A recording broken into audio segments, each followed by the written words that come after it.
বৃষ্টির জন্য আমাদের অনেক কষ্ট হইতেছে।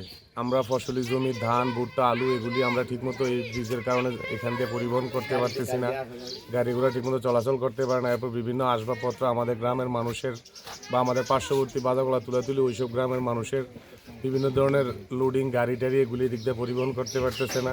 এই ব্রিজটি পুনর্নির্মাণের জন্য বিভিন্ন সময়ে বিভিন্ন সংস্থা এবং ইঞ্জিনিয়াররা আছে ব্রিজটি যাতে পুনর্নির্মাণ করা হয়, কিন্তু এই পর্যন্ত দীর্ঘ কয়েক বছর যাবৎ আসা যাওয়ার মধ্যে প্রশাসন আছে। প্রশাসন এবং যারা আমাদের এমপি মহোদয় আছেন তারা অতি সত্বরে একটা পদক্ষেপ নেবেন, না হয় যে কোনো সময় এই ব্রিজটি ভেঙে পড়ে যেতে পারে এবং হতাহত হতে পারে।